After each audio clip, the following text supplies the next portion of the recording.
Today I'm joined by Rob Brady, a very well-known person in the estate agency industry and letting agency industry, presently working for the Lifecycle group. Um, and he's here to tell me and you his journey of estate agency and letting agency. Thanks for joining me today, Rob. Welcome. I want to go back in time to when you were a child. Tell me a bit about your mum and dad.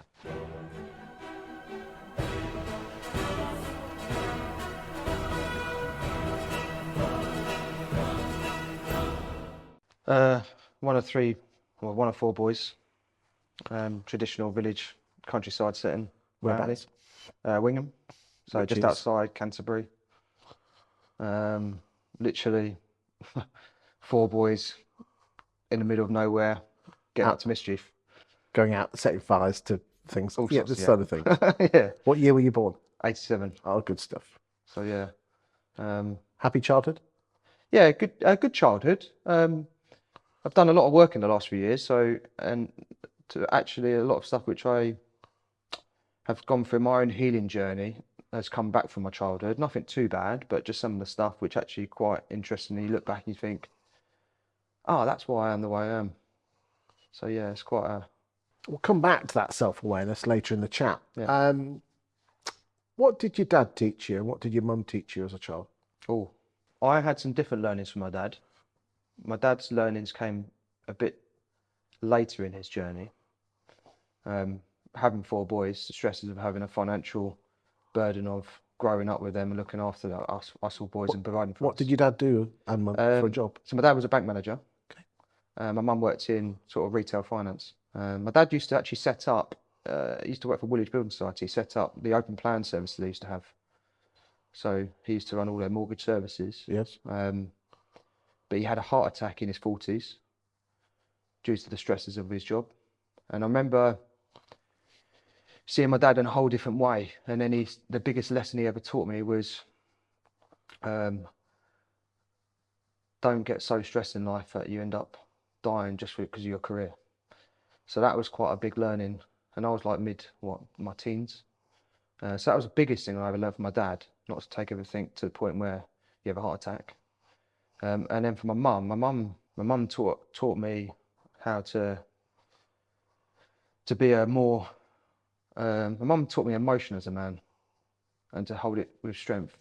Taught me to cook, clean, wash, look after myself. But I was always close to my mum in the form of very, very quite. I've always been an emotional chap, and she's given me the strength to pursue that and be that person. And also, like she did a marathon only 2-3 years ago, at the age of 65. So my determination and who I am, and my spirit has come definitely from my mum. I know your mum's not very well at the moment, but she's getting better. I know you are close to your mum. Have you still got your dad with you? Yeah, my dad's still yeah. He's they've split. They split in their late teens when I was in my late teens. So he's remarried. How did you cope with that? I'll tell you this very interesting story on this one. If someone ever asks you like, what's the most stressful house sale you've done? We were selling my mum and dad's house while I was divorcing. My mum had already left. We were in the 2007-2008 crisis. I thought I'd just done pretty well out of that and got my dad's house a listing. I'd actually taken it off Regal before I even joined them. I was working at Connells at the time. Thought, yes, I got a listing off the. Remember walking in there, getting the keys. Later, did I realise that I was actually going to be working them a few years later, and trying to help my dad sell the home, whilst fully knowing that house prices were going down, and also the financial commitment towards it. That was a very interesting time during their split, trying to educate someone that you need to drop your house price by about 25 grand so we catch the curves. That when by the time you exchange, we're not whilst everyone else is dipping, we're getting rid of the money. So interesting one. Your first job was with the Woolwich. Hmm. Is that because your dad worked there, or you just wanted to be going to banking and thought you'd follow in his footsteps? I was a bit like a state agency. I was a bit lost with what I wanted to do. I was doing a couple of jobs here and there, And then my dad said to me, "Why don't you come work in banking?" So I took the job in a different branch to him. So you left school at 16. You didn't do your A levels. I started doing my A levels. For me, realised it was too constrained. I was at grammar school, and the stuff I wanted to learn was not your traditional grammar school learning. So halfway through it, I thought I could come out of this and go to university, but I'm not really interested in any of the topics there. So I just thought, okay, I'm just going to quit there and start working.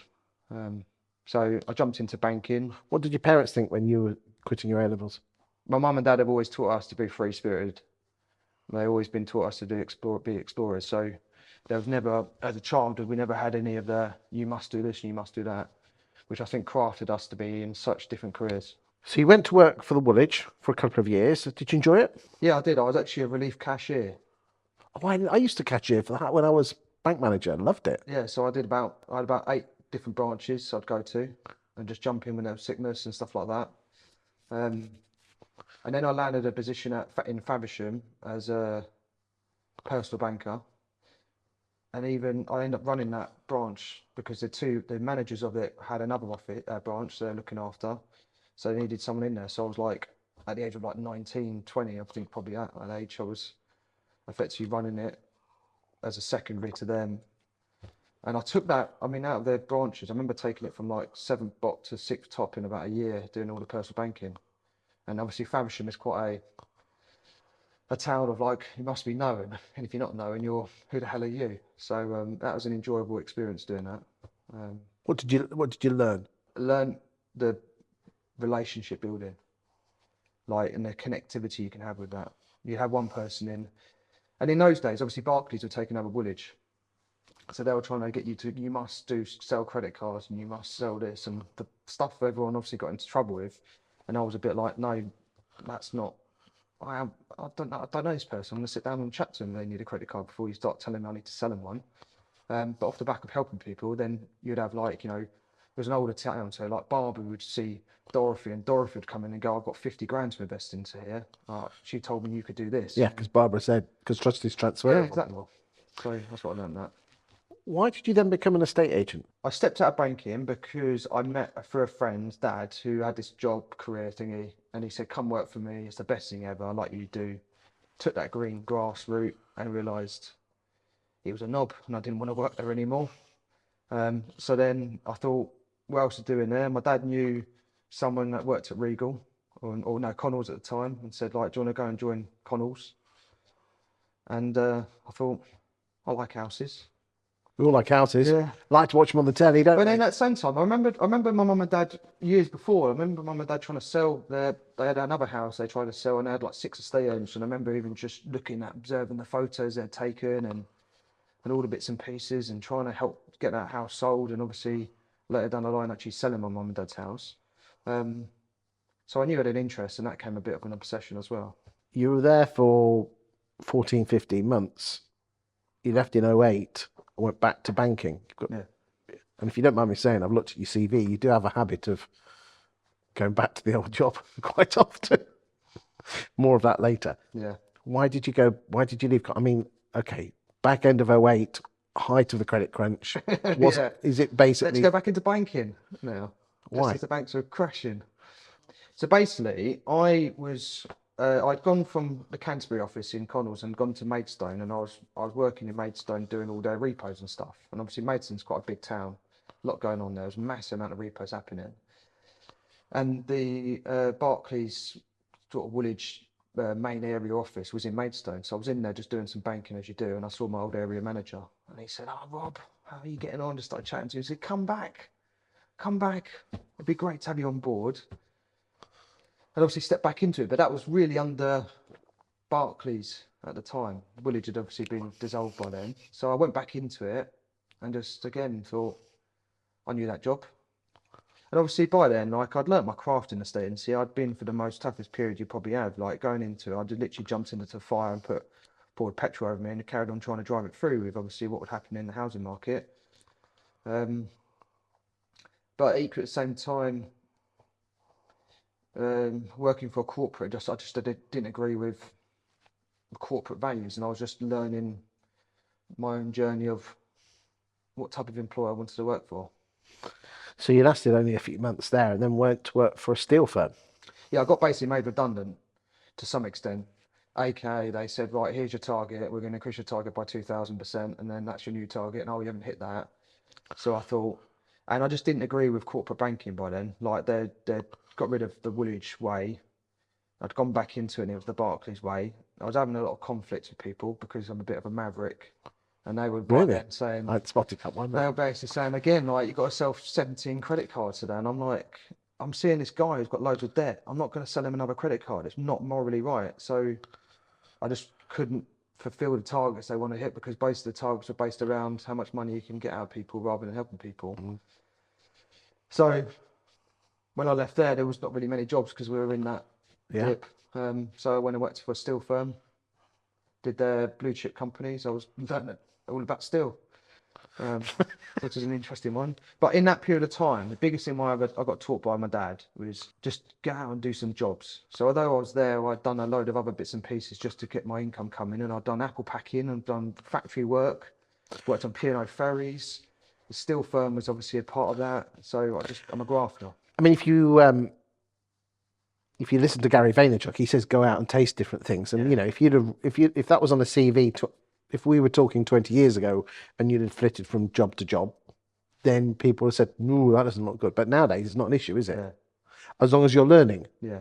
The grafter bit, did that come from your dad then? Yeah, the hard work of working, yeah. Then you went to work for Regal Estates, and you were there for 8 years, 11 months. Hey, that's a long time for you. Yeah. Why did you go and work for Regal? So Which, did you know Regal is lager spelled backwards? that's what, well, the actual story of Regal, actually, how they formed was they all sat down drinking a pint of lager, and then they realised it's backwards is Regal. No. That's the truth of it. There you go. You ask Mark. So my dad knew someone that he had worked in. My dad used to work in a estate agency years and years and years ago, and he remembered this young chap coming in out of the army and sort of helped him. My dad was in the financial side to it all. And then he was working at Regal at the time. So dad said, like, have you got any jobs going? My son's done a bit of background in it. And that was a really weird interview process. I've gone into them, like with any traditional estate agency office. It all looked like the front was all the way they were. And then I got interviewed in this back office. Let me guess, files everywhere. Files everywhere. Coffee There was a leopard print cowboy hat, all sorts of random shit in there, and I thought, how is this outfit? But I got interviewed by one of the owners at the time. He asked me some particular questions, and then it was just a bit of a weird one. Said that I needed to shave for an interview because he was from a corporate background, and then I just got into that job and stayed in it for quite some time. Were you sales and lettings at the time, or Sales. sales? Yeah. And then, like I am, I always looked at it and thought, Because you spent 8 years there. You went from neg to manager to director. What did you learn on that transition up? Because good negs don't necessarily make good managers, do they? no, I mean, I always seek greater improvement and change, whether it's 1% or 2% or 5% or 10%. That's always been there. Yeah, it's always been there. So I always look at things of how can we improve it. So even as a negotiator. Why do you want to do that? Because I think greatness is within all of us, and I think greatness can be better in business if people just leaned into change a bit more. Okay, but why you? Where's this fire come from? I don't know. Have your brothers got this? Oh yeah, my brother's got it as well. Because I've never met him, but I know you've got a brother that runs quite an important pub, foodie place. Photos look amazing. Yeah, I think whether it's because of mum and dad just allowed us to be explorers and we weren't put in boxes that we could learn. I mean, I've got an ADHD brain, so like I overthink. I've learnt my craft, how to craft it. Is that self-diagnosed, or have you've got? I'm not going to go down the route of the expense of having that. But you know, Because I know it, and my partner Kel, who's in special needs and trained to be a counsellor and all sorts of stuff, actually diagnosed me when I met her. Even before she'd actually met her face to face, she said to me, "No offence, Rob, but I've done a lot in ADHD stuff, and you can probably get a diagnosis. But do you know you've probably got ADHD?" it's interesting. You'll come across Jonathan Hanford. Um, his son has ADHD, and he says that and they say a lot of it can be hereditary, Massively, but he uses it as a skill. massively. Superpower.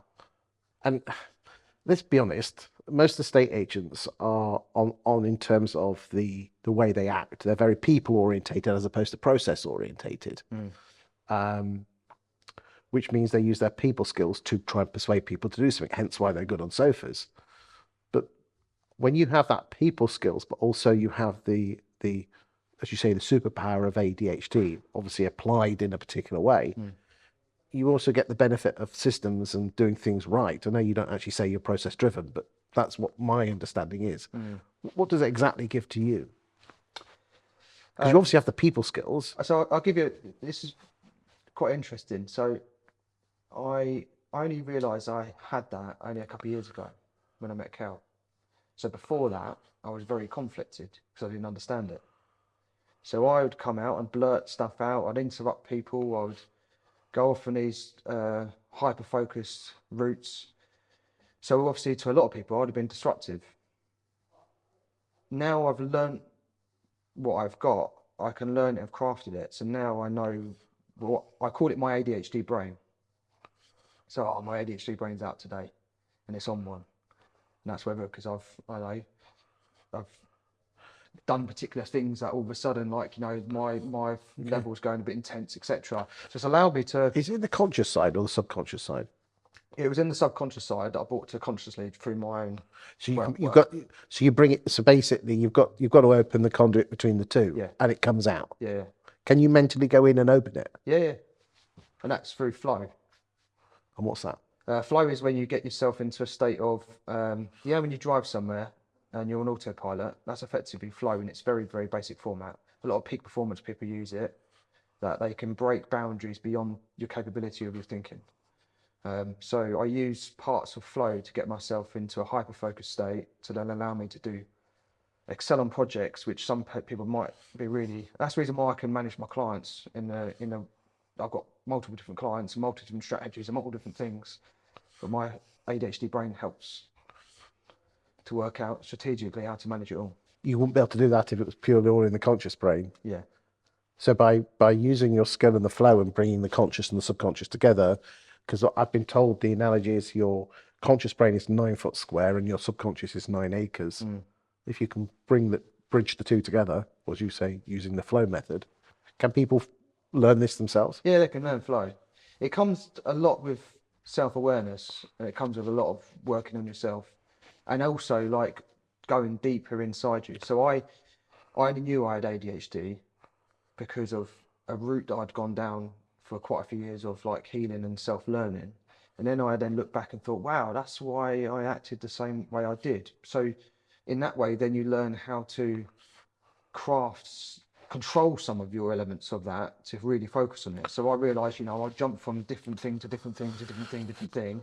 Now I know that's because it's an ADHD trait. Now I've started to go, no, I shouldn't be jumping onto that. So I have on my iPad, I have a thing called ideas to dump. So every time I think of something stupid or something, an idea that's going in my head, I dump it in there and look back a week later and go, what was I thinking there?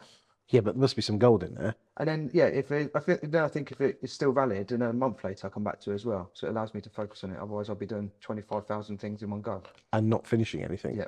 Which quite often is what an ADHD person never starts things but never finishes it. Coming back to the self-awareness, did you at the time see yourself staying at Regal, almost forever? I did for periods. I'd done, so when I joined there, I saw there was a lot we could do within the brand and the company, and they were a bit lost. So at the negotiator level, I was doing small bits, small improvements. Let's increase our doing our photography. And you're thinking this is 10 years ago, 12, 11 years ago. Let's improve our photography. Let's think about floor plans. What's our website look like? Let's look at our office. But obviously, to a lot of people, that might be in a bit of disruptive nature. And then a few years into the job, there was things happening within the letting side of the business that there was a change of leadership in that element to it. So I was about to thought, I need to take a bit more grace in this. And they said, before you go, this is happening. So if you think you know what you're doing, why don't you become a lettings manager overnight from the sales side? But how many times does that happen in a estate agency, doesn't it? So literally overnight, I became a lettings manager. No lettings experience. Yeah, but and normally that's a recipe for disaster when you let an estate agent loose in the. Yeah, It's like letting the fox loose in the yeah. hen coop. But it was like a big challenge. He did really well there, though, mate. Yeah, 300 to 750 in 2.5 years under managed. And what do you put that down to? So what I did was I always saw that when you market an Audi or a car, they don't market an Audi if you're going to buy it cash or you're going to do it lease or you're going to do it whatever payment plan. It's the same marketing. So in that period of time, lettings was always seen as like the poorer cousin. People didn't really care about putting pictures on properly and stuff like that. So I thought I'm going to take all I learned in the estate agency and how to market houses and put it into the letting side.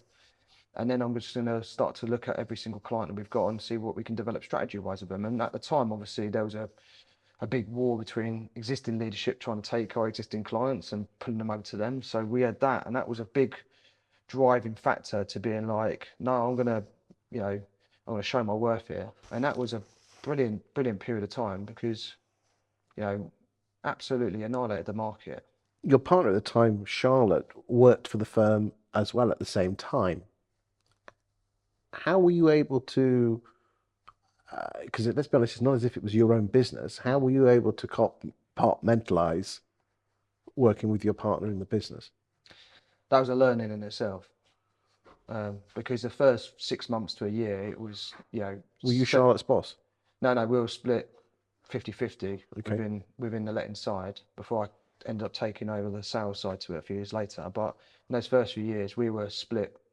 Initially, we were split with one other person, but we soon realised that she was hiding away in a corner, pretending to do a lot of work that wasn't doing a lot of work, and we were like, you need to step away from this and go and do whatever you need to do. So we were a partnership within that.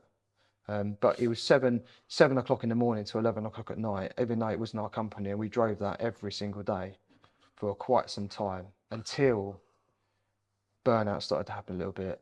We went on a break and we said, look, we need to make sure we have work time and my time.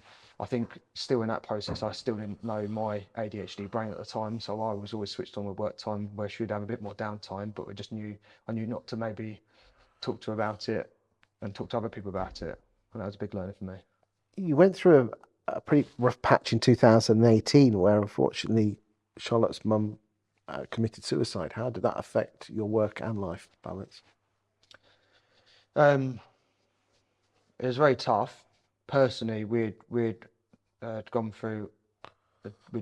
I just proposed to her, so just being as honest as possible within this. I proposed to her.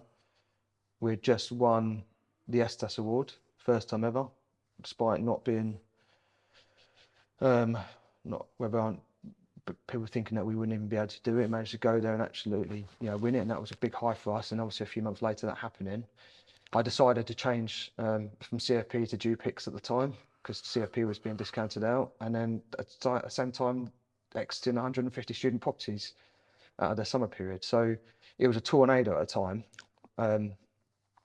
but it was very tough because you're having to balance between your personal life, your work life, supporting each side of it, multiple different hats. Everyone wanted a bit of their clout from that. We had clients who were unhappy at the time because of obviously we had some staff that couldn't deal with the pressure naturally with all of it. So it was a really challenging period of time. I Sounded got like the perfect storm. massively, yeah, and I learned a lot within that. A lot of anger driven from that. Taking on a lot of stress, massive burnout. Challenging period. What would you do differently? And again, the scenario is going to be different for everyone, but let's just say the shit hits the fan. That's a technical term. Mm. What would you have done differently so the people watching this or listening to this can learn from that? I'd have gone and seen a counsellor earlier, sooner rather than later. Do you think a lot could be said when you do share your fears and frustrations? And 100%. Hence why I do it openly now, and I don't really care what people think and whether because some people The biggest people I've learned are people who are struggling sometimes with mental health, and are the ones are usually the aggressive ones because they're in defence mode. Yes. So they usually take their frustrations out, thinking, they're looking in the mirror really, but they don't want to look in that mirror yet. Can you see that? Not mentioning names in the industry, but can you see people who are angry, as you would say, it is a defence mode? Yeah, 100%. Because unless you're at a well-being balance and you're content with life, and even if you've got any conflict, I mean, healthy conflict is still good conflict, but sort of like any conflict of a healthy nature is good. But if people are in, I always look at it with in their shoes of empathy, saying like, why are they the way they are? And they might not even know them now. They might have, something might have happened in their childhood. They still haven't Yeah. worked out and discovered and uncovered and sorted out. So My wife takes the piss out of me because, when someone cuts you up, I just say, well, she's probably just having a bad day. And now she's. it's true though. So I do see it a lot. I see a lot, and it's quite interesting. Having opened up a lot, I have a lot of private chats with people. Some good and some bad. Good ones are the people who said like, I really expect your honesty. It's really helped me out. Some of the stuff I've used it. Other people have. It's quite interesting. People who have got quite unresolved depression or extreme sort of mental well-being tend to come in a defensive mode. So I've had a few people message me saying like, why do you even put this up, and all sorts of stuff like that. That's been quite an interesting journey with me. What people are actually, not mentioning names, are actually challenging you for talking about mental health and well-being. Yeah, Wow. but usually it's because their own struggles. So they're projecting. Yeah, which I've learned over the years. You left Regal in the summer of 2019 and joined Iceberg. Now, you went back to Regal and then now you're back at Iceberg. So go through with me with the process of why you joined Iceberg, why you went to Regal, and then why you went back. So at the very Estes Awards, I sat on a table and we've got a picture of me, you and Mark. Yes. Yeah. So I'd just read Mark's first book and I bought Yes. 2 more copies, and I was going through that transition of understanding marketing in a whole different way to what most people have thought. And so I sat next to Mark and I thought, it's Mark Burgess. And I thought, I recognise his name. So I read this book and I said, that sounds a bit weird, but I'm sat next to you. I'm not a stalker, but I've actually bought 3 copies of your book. And him and I got chatting. He saw me win the award. I'd been nominated for the People's Award that year. So we had a really good afternoon of me and him just chatting, and even Hayley was there and she's thinking like, you two. She knew straight away. So I became a client of Iceberg's under Regal, and that was when the early stages, even before Lifecycle was even known as Lifecycle. I was involved with the mini projects with a couple of agents. We called it the Iceberg Illuminati, where Mark used to get a few agents in a room saying like, what do you get frustrated with your current CRM and your CR software and your marketing softwares, etc. And so Mark and I used to meet up quite regularly. Yeah. And that relationship grew because I could see what he was doing. I could see the passion. We aligned with who we were and what he wanted to do. And then he had this job come up, and I remember coming back from one night thinking, he's put his job up, and I said, oh, I'd love to come work for you. And he said, why don't you? And then I knew there was a point where I'd done a lot of stuff in my time at Regal, but also like other stuff outside of that. I'd chaired a networking group, I'd got into marketing, I'd done a board of directors, all stuff that I used to do for free, and people used to think, why do you do that? And I was learning loads about business and people and just different ways of thinking. And I knew at that moment was a deciding factor if I didn't take that opportunity and step out of my own fear, because I needed something greater than what I was doing. Were you getting a bit bored at the time with that? I was getting frustrated. Okay, not frustrated. Because What did Charlotte say about you moving? you're divorcing our business relationship. Yes, but you weren't married. I know you were engaged at the time. Yeah. She took it personally. I think there was obviously been it for quite some time, and I wanted to take my life and career to the next level. And obviously at that time, I was driving to Essex every day and back from Kent, so it was a 5-6 hour journey every day. So it took a toll. Doing it every single day. got through loads of audiobooks and podcasts and all sorts of stuff. So that was you going up to. That was you. So you left. She said she wasn't particularly happy, but accepted it because that's what partners do. But this was before Zoom and things. Mm, 6 hours driving every day is going to take a toll on you. massively. Was it such a toll that you decided to go back to Regal? No, because COVID hit. And then we just launched Lifecycle that period of time as well. Yeah. So I'd gone from working in sales at Iceberg as an innovationist, and then I'd gone into, now with the platform available and we were in COVID and a lot of agents were struggling, I thought, why just teach people a load of concepts and stuff that I would be running it if I was back in agency. So I was really enjoying that part. I had loads of clients across the country. There was periods of time when they couldn't do any transactions. So we were building up data and getting Yeah. strategies ready for that wave to hit out. And I really loved doing that. I was given free rein by Mark and Hayley just to say, just get on and just help our clients. And some of the conversations I was having in those period of time were even just more than just life cycle thing. It was more, Did you almost say, fucking hell, and I've gone on camera to say it, I'm a huge, massive fan of Lifecycle. It was almost a case of, this is so good that I actually want to adopt it myself. I wanted to use it myself because I was thinking, oh, run this with me. This is so good. But at the time, obviously, Regal were needing support. Charlotte was needing support. Obviously, I was working at home with her, so we were rekindled that whole part to relationship with that. And I thought, like a white knight, I'd come back and help them and use Lifecycle and all of that sort of side to it. And that's why when we started to open up, I had those conversations and going back there. And it was a big shock to Mark and Hayley. And they said at the time, you sure you want to do this? Because why have you done it? Are you doing it with your heart or your head? Because I've got a massive respect for them. They helped me craft who I am today. Especially Mark and like Hayley, they're probably the two most influential people I've had in my life to date. Yeah, Hayley's one of those people that doesn't say much, but when she does, you listen. Yeah, she doesn't take shit, but she's got a very, very warm, so she's very direct, but she comes from a pure place of love. Yeah. So having that at the essence of our business. Yeah, because if it was just Mark, it would be a car crash, wouldn't it? Yeah. Yeah, we'll be trying to build a rocket to try and compete with Elon Musk right now, probably. Bless him. And so you walked back through the door, Yeah. knight in shining armour. Didn't happen that way though, did it? No. What happened? I realised I was back in the constraints of why I left. How soon did you realise that? Within a couple of months. I ended up, mine and Charlotte's relationship splitting up. Business, I'd thought, at that point, there was obviously conflict because I was still working in a place that we were supposed to be together and all that was happening. Obviously not going into too much personal detail about it. So I realised, like, I've made a big mistake here. This is not, don't need to be here. And it just wasn't the right environment for me. What did Mark, your boss of Regal, say to you?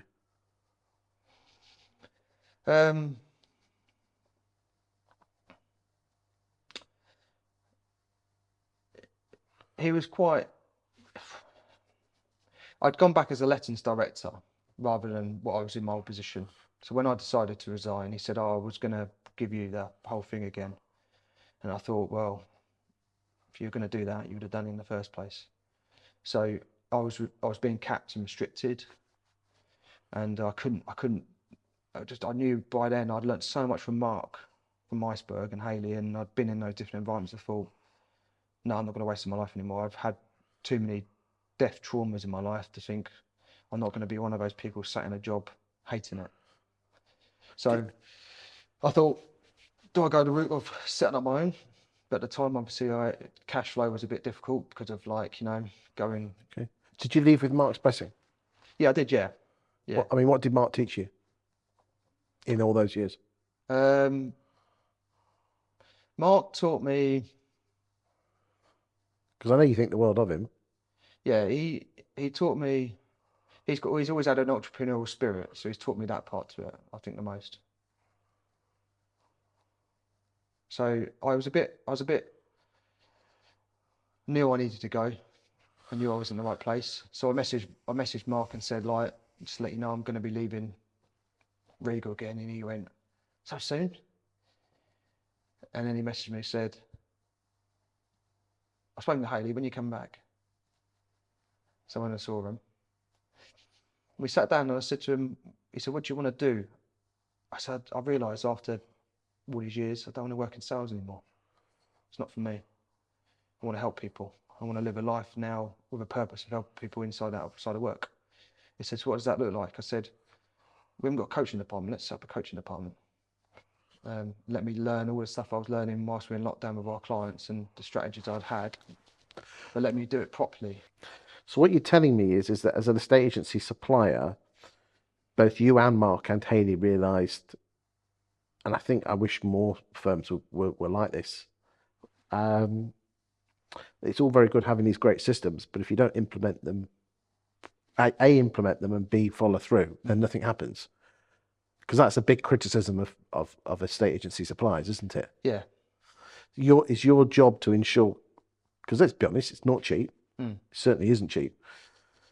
It's cheaper than half price of a crap member of staff apparently. Yes, I know. Don't worry, you don't need to sell it to me. God, okay. But it's you've got to implement it. And I know a number of agents who have taken on Lifecycle and said it's a pile of pants. And then when you actually look under the bonnet, they've not done anything with it. Yeah. So, like with any estate agent who decide to set up on their own because they're frustrated by either company or like any rival comes along becomes a rival. My frustrations have come off the back of dealing with prop tech suppliers or CRM suppliers, taking CRMs that they promise you and you think it's just the same thing, or taking marketing systems that we well-known marketing systems as well, dealing with them and dealing with the support of that side to it. So when I went back, it was more around the stuff that I learnt within COVID lockdown on what actually, for the first time, there was a different system out there that actually could do something completely different to your CRM. And that was obviously at the time before we released the CRM side to it. So I was using the excitement of my own brain and my own learnings from as an estate agent, and also then training to be qualified. I originally started to qualify to be a counsellor. So I started to go down that route, which then led me to person-centric counselling, which then led me into qualifying for coaching, which I started to really love. So the coach part to it is, you're the expert, I'm here to just unlock it. So do you love going around estate agents? I love different clients because you see the journeys that they go on. So we have training. We have an amazing trainer, Brad Roby, which is like an alias to Rob Brady. And we have a customer experience department. We have great training elements to that. So that helps you with like the what? How to do this and What how and to how? push a button, how to book a market appraisal. Is your stuff the more the why? Mine's the why. And that can be quite challenging for a lot of clients because they've never done that. And I would challenge them on it. So like, do you do content? No. Why don't you do content? I haven't got time. Okay. So how are we going to increase this? Because you say you want to do content. So what are you going to do about it? But that's the whole thing about Lifecycle is you need damn good content to nurture them through. Content, you need to do lead generation, you need to understand how to work your data, all sorts of stuff in it. But do you see lots of estate agents almost buying this almost like a plug and play and think it is a white knight sort of, because you have to work at it. I'd say in our old system, we've got such a way that we bring people in that we don't just take anyone on now. And that's not an arrogance thing to be a part of. It's just like you waste your money and you waste up like, and you end up wasting your money. You end up hating us. But then almost they need to not prove that they want it, but actually show that they're going to go through the hoops. As you say, there's no point in getting someone who's going to leave and then badmouth you. Well, it's the fact of like, what are you trying to change? Like, if you want to stay, I want to change, but I want everything to stay the same. It's never going to happen. We all know that. Like, you can't remain the same and expect change. It's the simple fact of it is. So why, when we go down that route, is making sure that we have an agent that's set up for different ways of thinking and changing and different ways of working and leaning into that. Otherwise, if they come along and go, no, I want to work in the same way as I did before, then they won't be utilising the capacity of it. And it's not like an old CRM because it's not like, and if you took it and you worked the same way and it And without doing that, then what's the point of buying something that's more expensive? It's like buying a Lamborghini, but only Having it, using it as a yeah, as a going far to to the supermarket. going to your supermarket and getting your little bits and pieces. Yeah. Interesting, interesting. What's the future for Rob Brady? You're 36 years old. What's the future? Um, I'm currently doing my masters in coaching and mentorship around leadership and implementing coaching and mentoring within workplace environments. I'm leaning now more into mental well-being for performance-based relationship as well. So there's going to be a massive part around how you can create a culture of mental, I would say brain health more than anything else, brain health rather than mental health, to unlock the true potential of your teams. So that's something that I'm really, really learning too. I'm only come up to a year of being a dad to twins. So fathers, Well done on your podcast with, thank you, mate. I think you met Kelly online, didn't you? Yeah, And she self-diagnosed you with diagnosed me. ADHD. She had gone the whole journey of herself. She's amazing. She's trained to be a special needs child counsellor. She works in the spectrum with special needs children. So she has me at home to to work with on that one. What's Kelly brought to you? A humongous amount. She brought me my soul. Yeah, she ignited me in different ways. But then someone I've never met before. She's a phenomenal human being. And how old are the kids now? Just literally a year and a couple of weeks' time. And the podcast? Podcast is episode 15 we did. Once a week. And how many have you done so far? 15 episodes. 15. Yeah. If you get to 21, you're in the top 1%. We're top 100 parenting podcasts so No, far. I'm talking about in terms of the world, in terms of numbers. So Yeah. you're doing well. Why do you enjoy doing that? It goes back to our shared values with Kel. Is her shared value is helping other people and making. I always said this phrase: you can have all the money in the bank, but the wealth of who you are is the people that turn up to your funeral when you die, and you won't ever see that. So why don't you create a legacy for that? And she's of the same mindset. So when we set up the Collaboration Twins podcast, it was all based around, as parents of twins, there's not much information. It's either singular information, and they just go double it, and it's definitely not how to hold one baby, especially when like things like breastfeeding and all sorts of stuff that I learned herself. But the second part was anything based around twins was just horror stories. So as new parents of twins, we were just stuck in this random bit. So as we started to go down the journey and learning, Okay. Kel's 10 years of being in dealing with children and her environments, we said, why don't we just set something up that helps other twin parents out there? So pretty much every week we now get regular messages from people going, I've come across your podcast. Do you know what? It's just a nice perspective to have a positive but honest perspective on what's actually happening. Well, I wish you well on the podcast. Good luck with parenting. Good luck with Iceberg. And thank you for your time today. Cheers, buddy.